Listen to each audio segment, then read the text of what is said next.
The traditional way of valuing Bitcoin and blockchain is inaccurate. It's not valuable because it's a hedge against inflation. It's valuable because of its cost of verification and the cost of networking. Let's talk about why blockchains are valuable. Blockchains are an interaction system based on cryptographic proof instead of trust, allowing any two willing parties to transact directly with each other without the need for that trusted third party. Satoshi Nakamoto, 2008, in that famous white paper. This briefly will discuss blockchain background. We'll talk about the cost of verification, number one, and the cost of networking, number two. We'll briefly discuss some of the traditional values of good money and how you assign that to Bitcoin and other blockchains, and then some quick closing thoughts. So very briefly, what is a blockchain? A blockchain is a chain of validated transactions that are placed in blocks one after another sequentially in time, and they're cryptographically linked to each other with hashes, with a digital fingerprint. More scarce actually than a digital fingerprint. It's more scarce than any grain of sand on earth, for instance. These digital fingerprints are important because if you adjust anything in any one of those blocks, it will therefore not be tied to the other blocks and will be very evident. So blockchains are a distributed ledger of those recorded transactions placed in those blocks that are easily verifiable, that anybody can see. It's very transparent. It's tamper resistant. So anybody that wants to adjust a transaction saying that they didn't really pay Alice that amount of money, it would be very difficult for them to do that without more than 51% generally of the network's power without being able to pull that off. And it's decentralized because that distributed ledger is not only on my computer, it's on your computer, it's on thousands of third-party computers where anybody can verify or validate those transactions that are out there. So the reason that it is valuable, number one, is because of the cost of verification. Intermediaries traditionally are necessary because they reduce the asymmetry with transactions. I have this good that I'm trying to sell to you, but I know more information about that good than you do. So the potential for me to have moral hazard here involved with the lack of incentives to guard against my willingness to use that because of the lack of consequences on me and the potential benefit of gaining money in this transaction or something require sometimes an intermediary to be there to create that trust between those parties. And those intermediaries charge a fee, right? So they add expense to that transaction that otherwise, and friction to that transaction that would have been free and smooth. They also, and this is important and a lot of times underestimated, is require a lot of information that's not really necessary to divulge with what that transaction's happening. So why do I need to give my address and social security number for a payment that's going to be $20 at a store, for instance? But a lot of times that's actually what's divulged, and we've seen large hacks and other compromises of those honeypots of information. And then finally, because that world that we're living in is becoming exponentially more digital and more transactions are occurring online, the requirement to smooth those, to reduce the barrier to these micropayments or just payments in general to bank a lot of people that were previously unbanked is becoming more and more important. Blockchains reduce the cost of verification because they prevent that intermediary from requiring to be there, right? And they also prevent that information leakage that could occur because of that. There is no Equifax leak if Equifax didn't need to exist. If you look at the diagram there, that transaction is processed, those actions are performed, and then if required, somebody, one of the two parties or some third party can go in and actually verify that that transaction existed according to those rules and process with that. And that is able to preserve some privacy as well, because then you don't need to give up your social to any entity, for instance. So that cost of verification theoretically is not free, but it is drastically reduced because that third party, that entity, that intermediary is not required in this case. And it is near instantaneous. If you just want to type in your hash into a blockchain explorer, you can see exactly what happened in that transaction. Smart contracts can be a little bit more complicated. If this happens, then these conditions are met, transfer this much money to this person or organization. So these rules of the settlement can be agreed upon before the actual transaction or event, and it can follow a very deliberate and pre-described process. Where this is difficult, this verification doesn't become free, is when an offline event is required. It's very difficult to inject that, at least currently, in these networks, and can potentially be costly and a surface for attack. Cost of networking, number 2.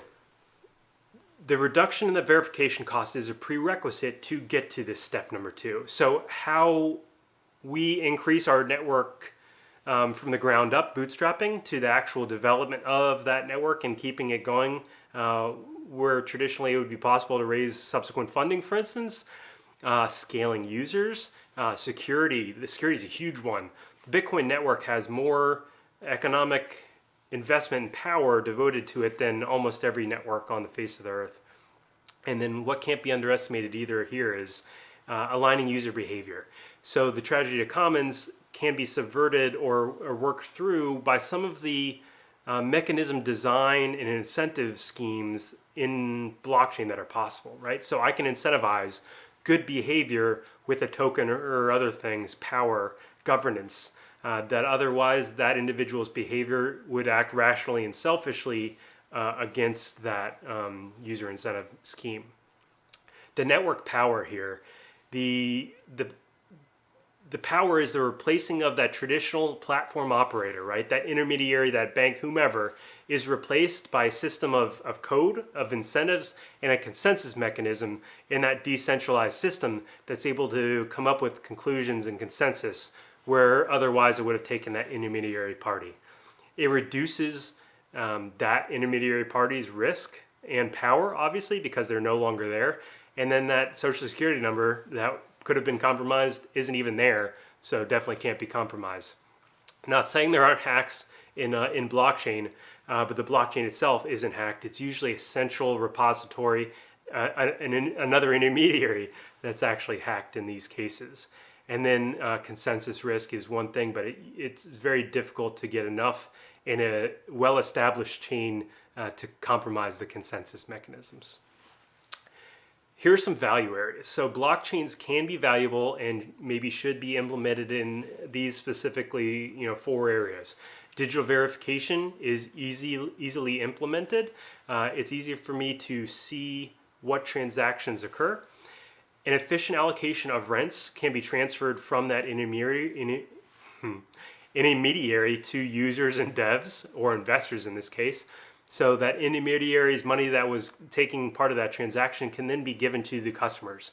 If I'm running an internet browser and I'm charging you because I'm making that internet browser, if I remove that and have Brave browser, for instance, then I'm going to be returning those rents to the actual users and potentially paying them for their time, for their browsing and watching ads, for instance. If you can define a new type of digital asset or property, blockchains are there, man. This is a new ledger that could decentralize theoretically any digital asset. Some would be obviously more difficult than others. And the challenge here is that they're tying offline activities online and onto the blockchain, which can be difficult sometimes. And then obviously they have a great ability to increase privacy in some areas. The difficulty or challenge here with some people is understanding that the blockchains themselves are extremely transparent most of the time. So a lot of the data that's actually on the chain is transparent, but your data that you would have traditionally given to an intermediary is not there. That doesn't exist. You haven't given up that data. If these areas aren't part of this problem set, then probably a blockchain is not the best use case here. Blockchains are a lot of times inefficient databases. And again, for all of this, we're talking about permissionless networks. This is probably where you've heard these additional driver values, the good money principles of where blockchains can be valuable, specifically discussed a lot of times in Bitcoin. Scarcity. There's only ever going to be 21 million Bitcoin. So if you own one of those Bitcoins, just like if you own 1 ounce of gold, you know roughly how much gold is coming out of the ground. Well, you know exactly how much Bitcoin is being produced every 10 minutes. Fungibility. My 1 ounce of gold is exactly the same as your 1 ounce of gold. Fiat currency, a dollar, is basically worth the exact same amount as your dollar. My Bitcoin is worth the exact same as your Bitcoin. That's fungible, it's interchangeable. The portability, I can memorize theoretically 12 words in my head, take millions of dollars across foreign boundaries and jurisdictions. It's very portable. Divisibility, blockchains can be divided 8, 10, 16 different decimal places, whereas fiat, call it 2 decimal places. Gold, not going to be able to shave that very thin before you're not able to weigh it on an actual scale. Durability. Very hard to destroy gold. You're going to melt it and it's still going to be there. Paper, you can burn it. You can lose or destroy your Bitcoin keys or other blockchain keys, theoretically. Security. Arguably, the money investment, the economy of power that's invested in the Bitcoin blockchain is arguably the most in any kind of network, especially decentralized in the world. So immutability. We talked about tamper resistance earlier. It's very difficult for you to go into that blockchain and adjust one transaction. You need a majority of that chain's power to convince everybody else that your version of that network is the true version of that network. So blockchains are decentralized, immutable ledgers that transfer trust away from those intermediaries. And the way that blockchains have value is in the cost of verification and the cost of network. And those are the two areas that really bring blockchain into economic value and the ability to have us invest in them. And then what's also commonly discussed is those economic principles of sound money, of good money. If you like this, definitely hit the thumbs up and subscribe down below. This was very heavily borrowed from Some Simple Economics of Blockchain from the National Bureau of Economic Research. Go check it out at that link. I recommend it. It's written in 2016 originally and revised in 2019, but definitely a good quick read for a non-traditional approach to how we value blockchain. But this was basically a synopsis of it. If you like this content, definitely check out my other videos. I do a lot of AI and blockchain research and presentations. I like doing this for you guys. Let me know what you want to see. Appreciate it. This is Jerry. See ya.